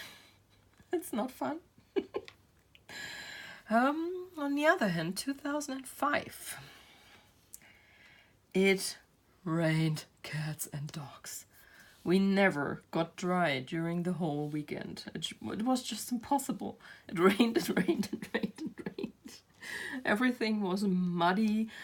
If you've ever seen anything about the Wacken Festival, that's the biggest heavy metal festival in Europe, I believe. Maybe worldwide, but I'm sure Europe, at least. That's always looking like mud bursting. The Mera Luna is actually on an old airport, so there isn't much well, there is dirt. That's where you put your tents, but there isn't really earth dirt, if that makes any sense. It's more like sand and stuff, but yeah, enough to produce mud, I guess. And another very memorable thing from the 2005 one, the shower situation. In 2003, showers on this festival were still single showers. We were very surprised in 2005 that they decided to build huge shower containers where everyone showered, well, all the women in one and all the guys in the other, showered together. That was not very fun, but the worst part about it, and I still think the powers that be, that I was already more or less dressed when that happened. I already had my underwear and my t-shirt back on. But my friend didn't. So imagine this huge metal container, one shower head next to the other, with partitions in between, so more shower heads. Loads of naked women. And suddenly a male, I guess facility person, orderly, I don't know, just walking through there. All, hey girls! Are you kidding me? And the look on my friend's face. It was just amazing. Amazing on the bad side, really. I don't think I've ever been so shocked. Because usually it's always, you know, and I mean it has to be that way. It's always about, it has to stay separated. And why wasn't there a female cleaning person? I wonder. I mean, Hello. Well, I was nearly dressed, so I didn't have too much of an issue. And the third festival I attended was while I was living in Cologne. It was called the Festival am Tanzbrunnen. There was a location in Cologne called Tanzbrunnen, so basically dancing fountain. Well, it means that you dance at this fountain. Was another festival of that type of music, basically. And let's put it there. And yep, that was nice, but that's all it was. It was not spectacular, which is why I only attended that once. I basically did because my favorite band was playing there on all three festivals, to be honest. And I went over the part I wanted to do today. Let's put them back.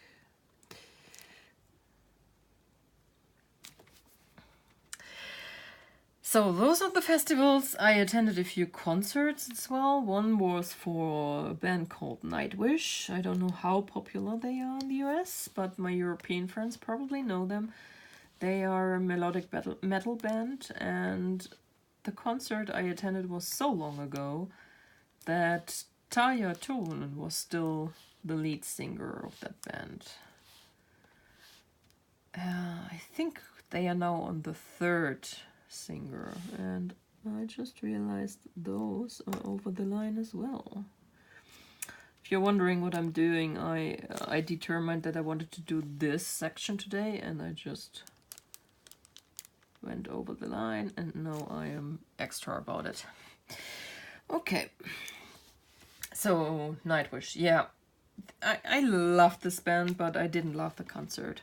There are bands that are good at doing live concerts, and then there are bands that are better at just doing studio albums. And I believe Nightwish is one of those bands that is better doing studio albums. On the other hand, my favorite band, which you probably have never heard of, they also sing in German, so it probably wouldn't be much of a use for you, is a band called Subway to Sally. And they do, I guess you call it folk metal. It's a type of metal rock, not too hard, with some medieval influences, but not really medieval. They use bagpipes, they use a violin. Yeah, they have been my favorite band for 18 years now. I just realized a couple of days ago that they came out with a new album, which I completely missed, even though I'm quite sure that back in February I checked when they were finally going to release a new album, because it has been a few years. Yeah, still have to listen to that one. I was so busy attending lives that didn't listen to music at all on the weekend. And I've attended, I think, 3 of their concerts.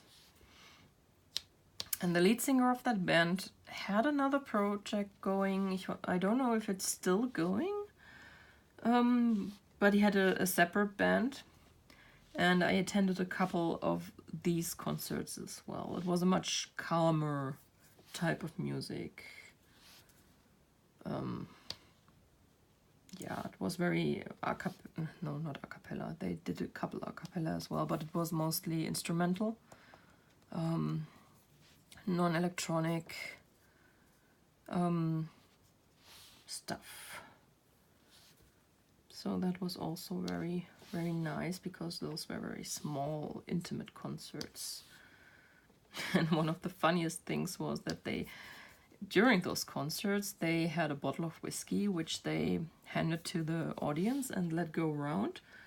And both concerts I attended, I was the one who got the last sip of the bottle. First time around, the person next to me asked if he could have the bottle.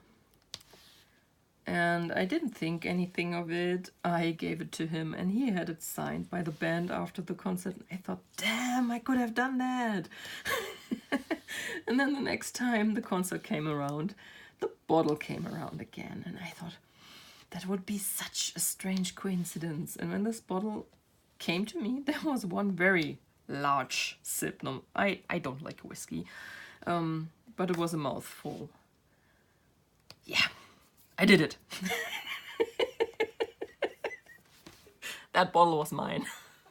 And I got my autographs, and yeah, I still have it. Yeah. Yeah, those were the concerts I attended. Can you believe it? We are just 4 minutes shy of 2 hours. Boy, no wonder my throat hurts. But we're nearly through. Well, I lie there, but 1, 2, 3, 4, 5, 6, 7, 8 questions left. So probably another hour. What are your favorite values in friends? I guess nothing special. I want to have friends that are open and honest with me, that are not afraid to tell me when something I did wasn't okay, for example. I don't like if people just swallow down when I get stepped on their toes, because one thing I am, and I try to control it, but I am a very sarcastic person, and sometimes things just come out and I can't stop them from spilling out, and they might be hurtful even if I didn't intend it, and I don't always notice on my own. So I rely on people actually having the balls to tell me. So I can apologize if I don't notice myself. So yeah, honesty is very important. I value it very much if I have friends that are there for me, and I try to be there for them as much as I can.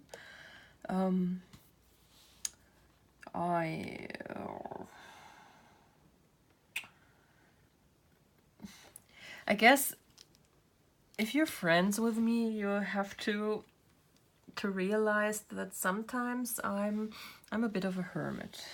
I have phases where I don't want to go out and don't want to do things. I want to stay home. I want to be immersed in my crafts, and or I just want to read, or I want to binge movies like a crazy person. I just don't want to interact. Yep. That is something my friends have to realize and have to live with. And it's not something I don't tell them from the beginning. But I've had instances where I guess people just didn't believe me, and then acted all surprised when it actually happened. Yeah, no guys, if I tell you something, I actually mean that. I consider myself to be quite a bit self-reflective, so if I tell you something about me, I mean that. So yeah. Anything else? Don't think so. Oh yeah, because yesterday in one of the live chats we talked about ghosting people. This is also something about me you need to realize. Sometimes if I don't answer to emails or text messages or I don't know, messenger conversations on Facebook or something like that, I don't do it on purpose. A lot of times I firmly believe I have answered. I probably have constructed the answer in my head, but I never actually did. So I'm not, in fact, ghosting you. If I don't want to talk to you any longer, I will tell you. Just kick me. 99 out of 100 times, I have forgotten. The other time, I am desperately trying to get that answer out, but forget every time I have the time to do it, and remember, I don't know, at 3 a.m. in bed that I didn't do it. So please just kick me and I will answer. Sorry. What is the one thing you wished people knew about you? I guess I could have used that as an answer, but let's think about something else. I don't like to be in charge. I'm always I plan a lot. I try to be prepared for everything, but I don't like to be in charge. It means being the center of attention, and I'm not good in that role. Or I can be. On the outside I am, but on the inside I'm slowly dying because I don't want to be where I am. So yeah, I am not fond of being the center of attention. I think a lot of people doing crafty hobbies are actually introverts of some kind. So you guys probably get where I'm coming from, but just because you can be open and talk to people and in the way I am right now. I mean, when I'm with people, I'm not the one sitting in the corner not saying a word all night. I participate, but I am on the inside an introvert, and that doesn't exclude each other. If any of you guys who are not introverts read up on it, you will find that introverts are actually very often like that. It doesn't mean we like it. So yeah, I have no issue talking to people, but I don't want to be the center of attention. Thank you. This is actually something I had to discuss in detail with my boyfriend because he always wanted to let me choose things, and one day I basically told him, my God, be a man. Once in a while, I don't want to be the one to make all the decisions. How about you choose the restaurant? How about you choose the table we sit down at? And how about you just let me have a freaking night without making any decisions? Yeah, no, it's not happening. I am, and I don't mean that in any kind of 50 Shades of Grey sense, the dominant one in the relationship. Which is always funny when you actually know how my boyfriend looks like. Because he's the very manly man type, but he's a gentle giant. Not so tall giant, but a very, yeah, you get it. So, moving on to the next question. What social media are you addicted to? None, quite honestly. I haven't done any social media until I switched over to Instagram for my card making, which was in, I think, 17. I had a blog on Blogger. But you know, people moved away from blogging, I guess. Some people still do it, but mostly they moved away from it. So I looked at Instagram and I decided, okay, I can do that while I really can't do Facebook. I hate it. And I don't know why I went with the weird Eastern European accent right now. God, this is going to be the strangest video ever. Yeah. So I don't do Facebook. I have a Facebook account and I try to be somewhat active in the diamond painting groups I am a part of, but I don't post anything in my personal feed at all. So yeah, I don't have Twitter. I don't have a Tumblr. I don't even understand how Tumblr works, quite honestly. And what it is. I've looked at it and thought, what are you, strange thing? And then I've just shut it down.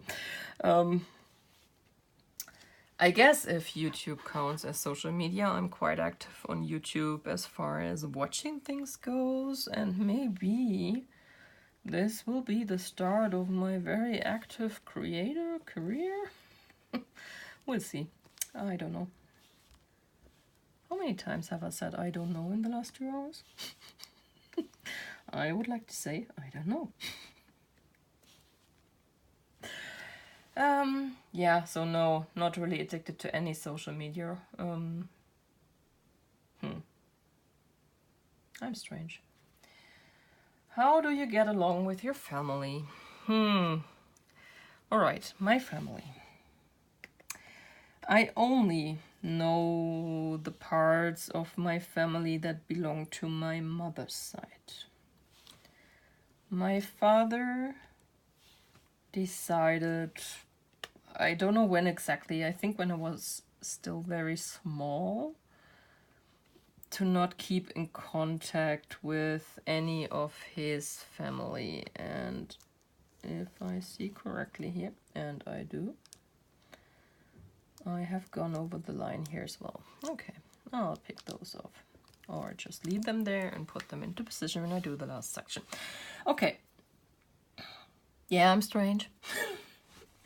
Where was I? Yeah, he decided not to keep in contact with his family. So he is one of 13, I believe.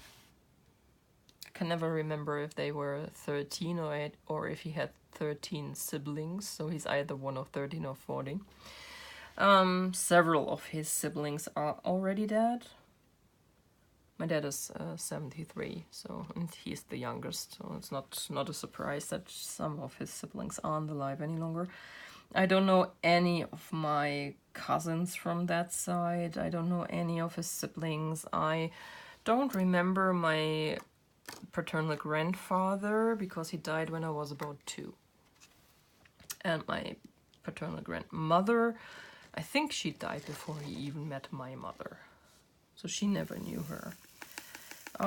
My mother's side. My mother is one of 6. And my grandmother is from a freaking huge family. Something like my father. Double digits. From her generation, there are only 3 sisters still alive. And my grandmother is the oldest. She is also the oldest, period. None of her siblings got as old as she is right now. She's 90. I love her to death. She is difficult sometimes, but I just love her to death. And I will one of these days, when she leaves us, be very, very sad. I also love my parents very much. I have a very good relationship with them. But that's about where it ends for me as far as family goes. I don't have much contact with my brother. I haven't seen him in 10 years or so. I don't know, my uncles and my aunt. I have a few problems with them because of the way they treat my mother. So I'm not too fond of them right now. My cousins, well, there are 2, which I actually like. All the rest of them, yeah, I can do without. And yeah, maybe 3. There's a 3rd one which has come around. Well, which is probably the wrong word. Who has come around in recent years. But yeah, I don't need them, basically. And I put my cards on my legend. That's very, very smart of me. So yeah, getting along great with my immediate family. Not much in need of the more extended family, I guess. Is that the right color? Guess so. So, next question. What is the biggest struggle you overcame? Oh, to be honest with you, sometimes when I listen to some of the things you talk about, I realize, and I've known that. It's not that I just come to the realization. I've known that I've had it pretty easy in my life.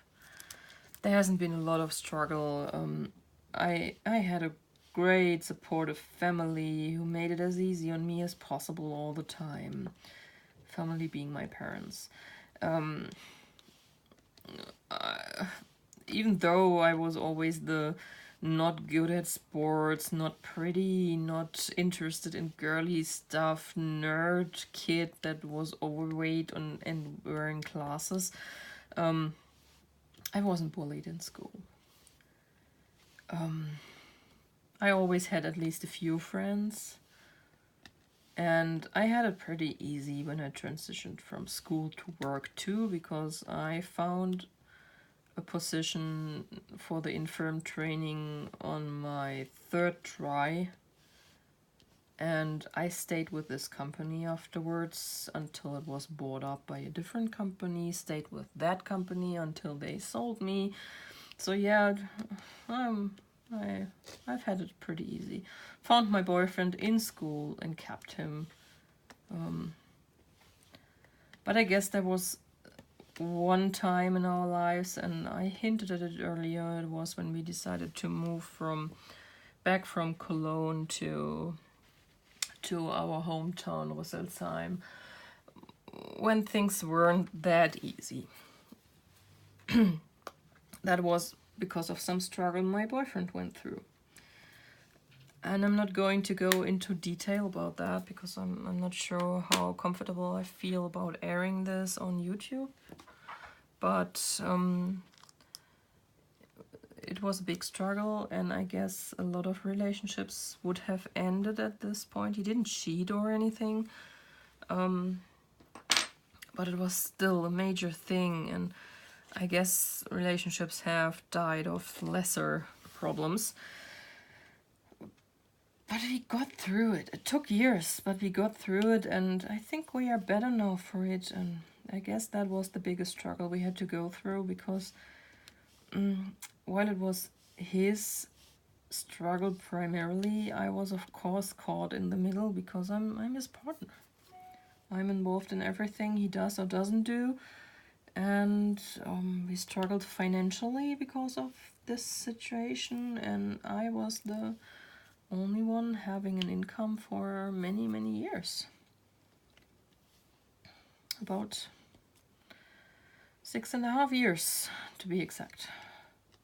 And that's a long time. Yeah, so this is basically the answer to the question. Who is your role model? Yeah, that fits right in with the crushes, I think. I don't have a certain role model. I've never felt the need to pick someone and say, I want to be like you when I'm grown up. Maybe when I was still a kid, my mom. And I guess she is my role model in a few things, but not all of them. My dad is in a few things, but not in all of them. So I guess I have a few people where like certain things of their personality, which I would like to integrate in my own, but it's not like I have this one person where I say, okay, I want to be like that person because. Don't know if that counts. You are going out with friends. Describe your night. Yeah. I am actually going out with friends this Saturday, so I'm going to describe to you how this is going to go, because that's a typical night out for us. We're going to meet up at a restaurant where we usually meet. We are going to eat there, we are going to talk for a few hours, we are going to drink non-alcoholic beverages all night, and around 11 p.m. everything will be over. Because we are boring. Yeah, but most of our friends, or yeah, the people that are really my friends in that group, because there are all some people who are friends with others in the group, but not with me exactly. So most of them have kids now, and they have to go home at a decent time, either because they have the kids with them or because they don't want to pay a shit ton for a babysitter. So yeah, we are really party people. And I think we finally reached the last question. Woohoo! What are you happiest with in life? Well, that is an easy one. Not deep at all. I think I'm just happy that right now we are all doing pretty good. My boyfriend and I, we both have steady jobs with a good income. I mean, I've held my job for, if you count all the company changes I had no influence over, for going on 18 years now. He has had his job since January of 2012, so that's over 7 years now. We are doing good financially, so we are fine. Most of us are healthy. I mean, my grandmother recently had to relocate to a home for the elderly because she broke her femur bone, and we had to realize that she wouldn't be coming home again. I mean, she's learning to walk again, but her house is just not made for a person who is not mobile any longer.